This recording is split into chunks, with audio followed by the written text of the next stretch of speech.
Good afternoon, AVID. This is really special for me because last year at this very moment, I was sitting back there on the floor looking at the guest speaker. And what's up to my people in the back on the floor? And only in the AVID world would someone like me have an opportunity to stand before you today as a peer with this opportunity. Before I begin, I have to thank a few family members and friends who made the trek out today. Mike Page, one of my best friends from high school, who I told about this last night, and he said I had to be here, so he came. My grandmother, my mother, my cousin, two of my mentors, my whole school district is here, and my wife, who is an actual AVID staff developer this year, and led her site team and her school to be a national demonstration school in her first year. So I'm really proud of her, and I'm glad she's able to be here.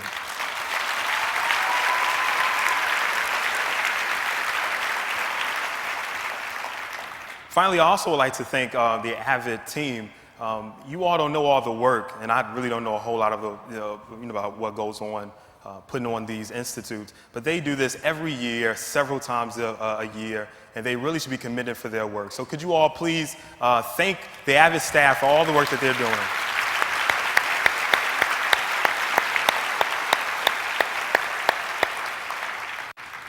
I need you all to turn to your neighbors, and I want you to repeat after me. If not you, then who? If not now, then when? On January 14, 2009, David, a 17-year-old AVID student from Morgan Park High School in Chicago, Illinois, was shot twice on his way to school. After being caught in one of Chicago's most treacherous snowstorms, two armed young men approached David and his two friends with the intentions of robbing them of all of their meagerly valued possessions. While an array of bullets aimed at David and his friends' feet sprayed the corner the high school students were standing on, an uncanny mix of adrenaline and fear rushed through every pore on David's body. As the armed gunmen quickly approached the terrified high school students, with piercing bullets rapidly leaving the barrel of the gun, David, frustrated with his fourth up-close and personal experience of being held up at gunpoint and fearful for the lives of his two best friends, instinctively grabbed this plastic shovel miraculously sitting next to their location and began to fight off the armed gunmen. Completely surprised and in awe of David's strength and audacity, and after being hit in the head several times with the plastic shovel, one of the gunmen immediately redirected his attention to David. With only 2 feet separating David and the gunman, 2 bullets entered David's body. Feeling as if their work had been done, the robbers re-entered their golden sedan and quickly fled the scene of the crime with an outdated cell phone, a couple of dollars, and David lying in a pool of his own crimson blood. I was completely disoriented after I learned that someone tried to rob my brother of his dreams, his goals, and his life's purpose.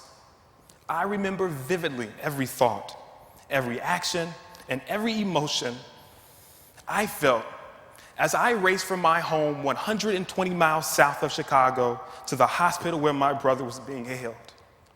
Without any detailed knowledge of the situation or the condition of my brother, the only ray of hope available for me to hold on to was the promises God made on my brother's life. After an exhausting several hours, it became increasingly evident that David would live. The bullets that were intended to take his life graciously exited his left abdomen and right arm, leaving David with no major injuries or a need for surgery. By God's grace, David did not become one of the 36 Chicago public school students to be murdered this year. And as a result, my brother currently lives with me and my wife in Champaign, Illinois, and is entering his senior year in high school.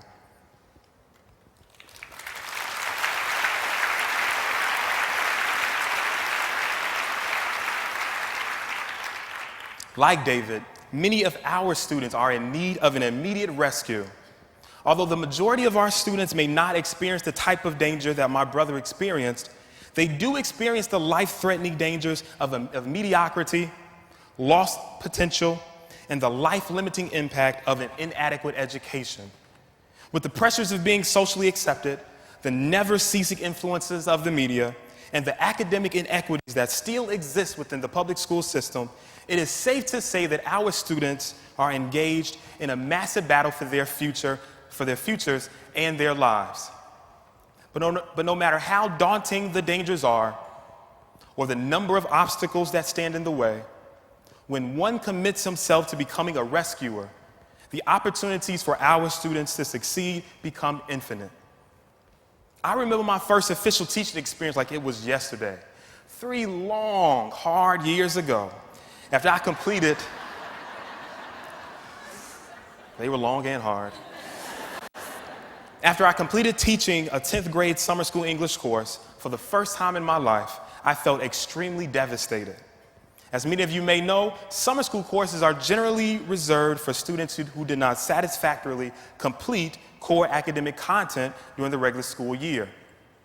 As I stood by the door to greet my students as they entered the classroom, it wasn't a surprise for me to see that the majority of my students were African American. It wasn't even a surprise for me to hear the majority of my students question whether or not I was really their certified English teacher. For obvious reasons, right? Slowly, however, what did begin to surprise and sadden me was the self-defeating, I can't do it even if I tried attitude that every single one of my students seemed to possess. Like many of the students in my summer school English course, I could relate to their struggles of poverty, insecurities surrounding family dynamics, and their blindness to the extent of their own academic possibilities. To this day, I remember distinctly how it feels to pay for food using food stamps. I know how it feels to share a home with several family members, or to be terribly afraid to go home in fear of an argument or a fist fight ensuing between intoxicated relatives. Like many of my students, I did not live in a home where real-life examples of academic excellence and professional success were consistently evident. At this very moment, and by choice, I still do not know the name of my biological father. But besides those minuscule instances within my own life, what hurt me the most was the failure is an option mentality that seemed to limit the potential of my students' lives before their lives truly began. This was something I could not relate to. I remember trying everything I possibly could to reach these kids in my summer school English course. I set extremely high expectations. I differentiated instruction, although at the time I had no idea that's what I was doing. I used high-interest text, met students where they were, and worked tirelessly with them to bring them up where I thought they should be. And although there was a degree of success in my attempts, I walked away from the class knowing that the contentment with mediocrity that my students exhibited was a smaller sign of a much larger issue within the school, the district, and the community. These students were in need of an immediate rescue. I knew something had to be done, but I wasn't exactly sure how to do it, as my experiences in high school seemed to be vastly different from theirs. During my tenure at Morgan Park High School, if you were not enrolled in honors and AP courses, if you had failing grades, if your life seemed to be going nowhere and fast, you got no play from the ladies. None at all. You could be the star on the basketball team, have the looks of a male supermodel, and be Bill Gates rich. But if you were slacking in class, you got turned down. This was the culture of my school. 90% of my high school was dominated by African American students. Majority of the teaching staff was African American. My school was one of the few schools in the state to house an international baccalaureate program, a world language and international studies program, a 7th and 8th grade gifted program, and a large array of AP courses, all of which were available to interested students. It was obvious that teachers in my cared a great deal about the success of my peers and me. On any given occasion, teachers could be seen motivating students, showing a sincere interest in students mastering course content, and encouraging students during difficult times. Although we hated the fact that our teachers were always at every single school event, including all the dances and athletic events, we later realized and valued the sense of family and togetherness that their presence inspired. When I visit my alma mater and walk through her halls, a sense of gratitude and sincere thanks and appreciation always overwhelms me. It was within those walls that I wept after I received my first F in Mrs. Barrage's Algebra 1 class. It was within those walls that I wept after I had to endure 4 hours of intense summer school algebra in the hottest, most humid, unair-conditioned classroom as a result of me failing Mrs. Barrage's Algebra 1 class. Within those walls, as one of the captains of the sophomore basketball team, I made the decision to quit the team and focus on my academics and other extracurricular activities that mirrored my interests and shaped my destiny. It was at Morgan Park High School that I presided over the school student council, was an editor and lead reporter for the school's newspaper, enrolled and successfully passed a slew of honors courses, get this, including honors trig and honors college algebra.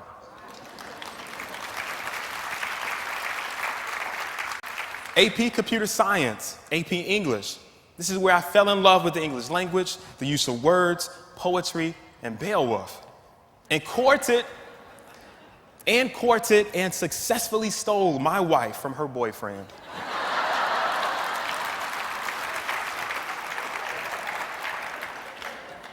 Although the road to success was difficult, my experiences at Morgan Park, coupled with the high expectations and support from my family and teachers, really paved the way for me to succeed. My mother and grandmother made it crystal clear to me that I was going to be somebody. And at 18, that I was being kicked out of the house. My mother's desire for me was to be the best man I could be, to stand up for all things right, and to never give up. It was because of my mother's sacrifices and examples of selflessness that my brother and I had everything we needed, oftentimes at her own expense. If it wasn't for teachers like Mrs. Curry, my 7th and 8th grade homeroom teacher, who single-handedly persuaded Paul Vallis, former Chicago Public Schools CEO, to admit me into Morgan Park High School after initially being denied, the choices and opportunities that were available to me would have all been a mere fantasy. Like my students, my friends and I all knew what it felt like to struggle and experience difficult times. Although most of the teachers at Morgan Park helped promote a strong college-going culture, one teacher insisted that the University of Illinois was not an option for me and that I should enroll in a community college. I'm sure he had no idea that I worked 40 hours a week to help my family financially, or that I would use his negative encouragement as motivation to succeed. It was because of these experiences and opportunities that my heart was heavy. It was because of these experiences and opportunities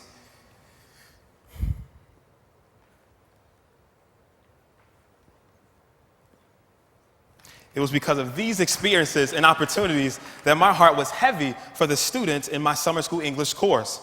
At the time, I had no idea that my heart would lead me to some of the most important work of my life.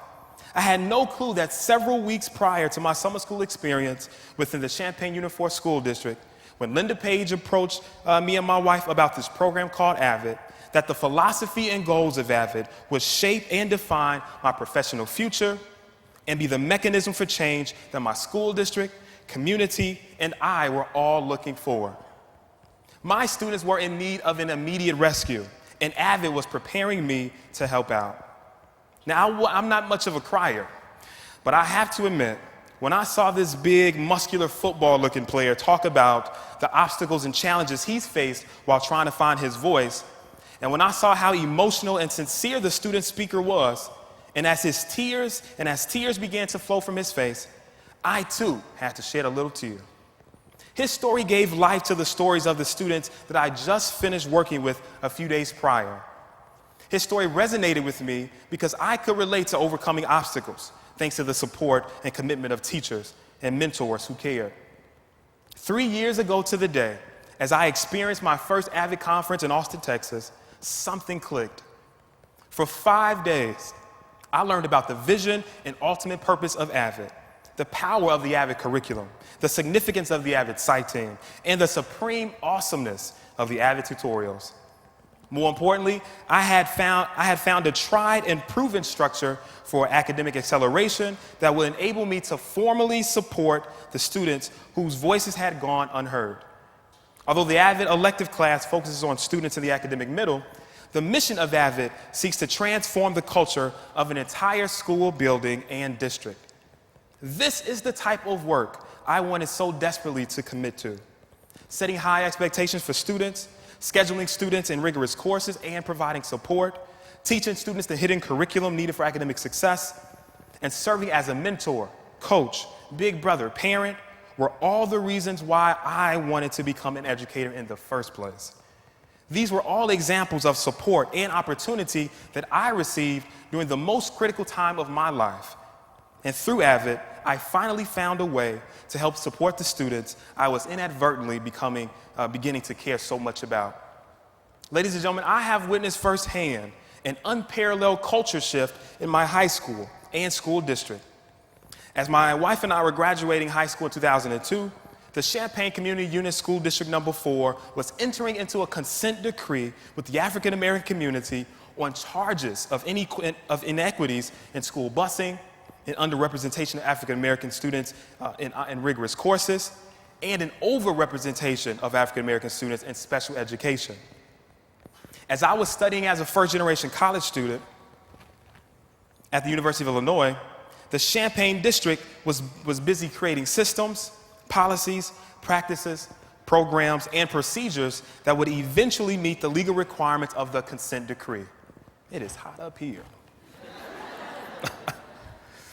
4 years later, as me and my wife walked across the stage as the first in our family to graduate, and with my grandmother, mother, and brother beaming from the rafters, me and my wife made a commitment to the Champaign School District to be a part of a program that would shatter low expectations, contentment with mediocrity, and the fear of failing in honors and AP courses. As an AVID teacher and coordinator at the high school level, and through the work of the AVID site team, we have almost tripled the enrollment of students in the AVID program over the last 3 years. 100% of our students are enrolled in the most rigorous courses available in our high school district and at each grade level. Over the last 3 years, the most consistent grade received by an AVID student in core academic areas has gone from a DC to an A/B. This means that more of our AVID students are excelling in their rigorous courses with grades of A's and B's than any other letter grade. Although initially very reluctant to comply, our AVID students are proponents of the 3-inch binder requirement and minimal amount of Cornell notes and learning logs needed each week. Our students understand that their academic success is contingent upon their willingness to go the extra mile, take additional notes, be organized, ask appropriate and relevant questions, and be an active participant in the learning and problem-solving process. Our AVID students attend the morning after-school study center more consistently than other students and serve as mentors, role models, and academic tutors for other students within the school. Over the last 3 years, our site team has been successful in establishing a culture of learning, high expectations, and a student-focused environment. Throughout my school district, AVID is totally taken over. The middle school AVID coordinators and teachers are laying a solid foundation for our AVID students. And when we receive them in high school, our students know all about Cornell notes, the importance of being successful in honors courses, and are excited about going to college. AVID has transformed the way we go about the business of educating our students in the Champaign School District. And as a result, in her first year as the AVID coordinator at Jefferson Middle School, my wife successfully led her school to become an AVID National Demonstration School, one of the few in our state and region.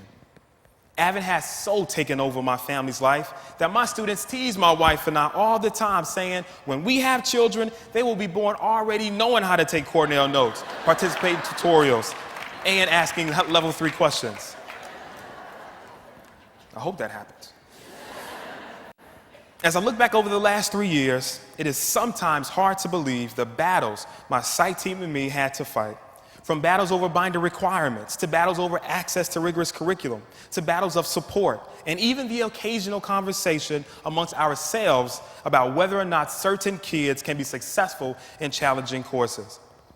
Although these battles and conversations are sensitive in nature, in order for true change to take place, these conversations and battles must exist. One of the benefits of being an AVID coordinator in my district is the level of access one receives at the building level and district level administrators. As the AVID coordinator, I serve on many task forces and committees that are responsible for developing policies and practices that directly impact student achievement. There have been many times when my psych team and I were battling an equity issue. And after one conversation with my district AVID director or any building level or district level administrator, the issue would be addressed immediately. Over time and after substantial increases in student achievement, I've noticed that the number of battles about access and equity have begun to subside. The conversations at the building level are less about whether or not students belong in rigorous courses and more about what can be done to support students in rigorous courses. At the district level, the conversation is less about telling buildings what to do to support access and equity in rigorous courses and more about providing opportunities for people like me to create and implement programs and interventions designed to support students. Over the last 3 years, I've had the opportunity to work with my district to create strategically targeted academic intervention programs that help students in honors courses, AP courses, and prepare for the ACT. Every year for the last 3 years, our AVID students have attended a monthly college visit and applied for spots on our annual spring break college tour. Our students have traveled to St. Louis, Chicago, Nashville, and North Carolina, seen a variety of public, private, and specialty schools, ate at world-class restaurants, and experienced cultural activities second to none. Through AVID, our students are receiving academic acceleration, support, and a window to the world. As a result of the success of AVID, all the students in my high school have benefited from Cornell notes, instruction on higher level questioning, and the funding for academic support provided to the school. Additionally, all of our teachers have received in-house professional development on AVID strategies. All incoming freshmen are required to carry an organized binder. And a new academic advisory period for all freshmen was developed on AVID principles, strategies, and curriculum. More importantly for me, though, a few of the students previously enrolled in my summer school English course were admitted into the AVID elective program, graduated this past May, and are enrolled in college.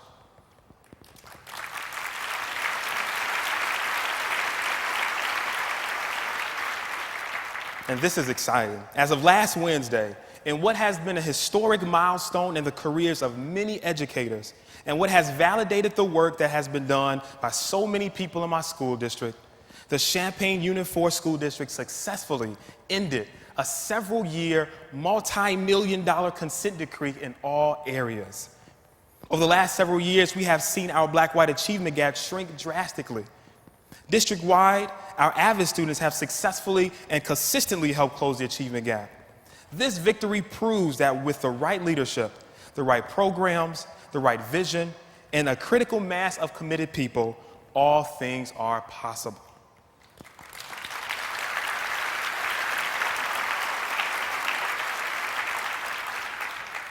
As I enter my fourth year of teaching, I have learned what it truly means to be a rescuer. After being rescued so many times before in my own life, one never really knows the true extent of the job until it is your turn to do it. A rescuer requires one to make sacrifices for others. A rescuer realizes that the needs of others often outweigh one's own. A rescuer understands that the difficult battles with strong, life-threatening forces are a part of the job. A rescuer never gives up, even if the person needing rescuing doesn't have the strength enough to fight.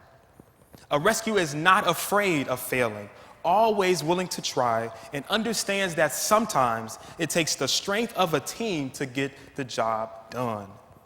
When my brother was almost killed earlier this year, and as I read all of the stories about the 36 Chicago public school students who were murdered this year, I realized the work that we all do is a matter of life and death.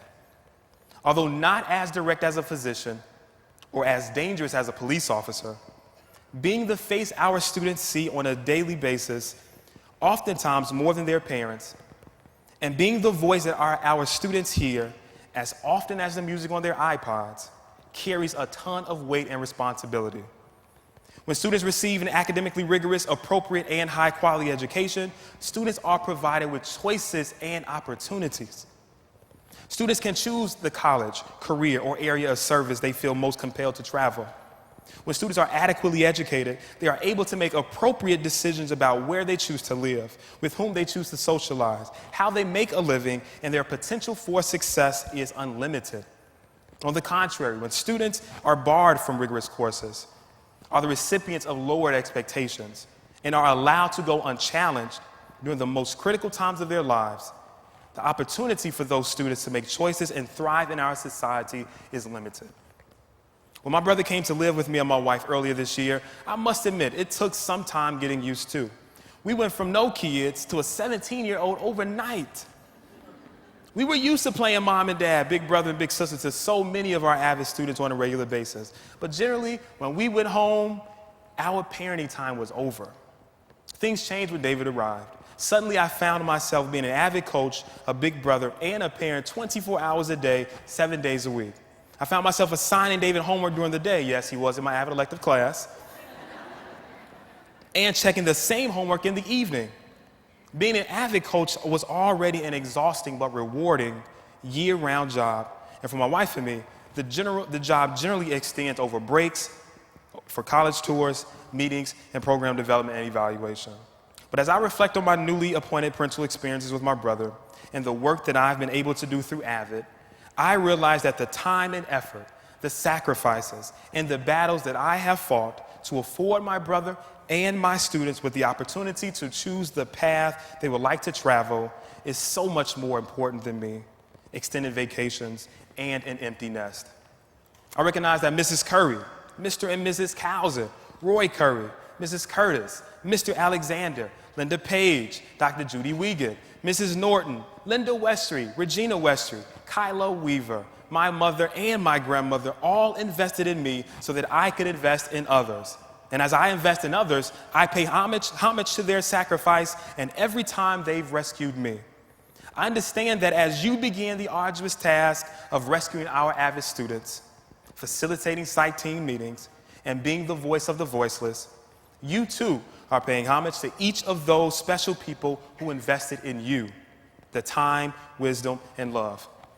As you begin your initiation or are continuing your journey with our AVID family, and as you travel back to your respective places across the country, I want to challenge you to transform the way you view your responsibility to our students and their importance to our future. I challenge you to treat every day and every second you are in front of your kids as if there were no tomorrow. I challenge you to fight against low expectations, self-defeating attitudes, and contentment with mediocrity. I challenge you to fight against site team procrastination, using AVID as a homework completion time, and most importantly, loosely adhering to the 11 AVID essentials. I challenge you to work collaboratively with your students and their parents, as many underserved parents and students are rarely actively consulted about academic decisions that impact their students' lives.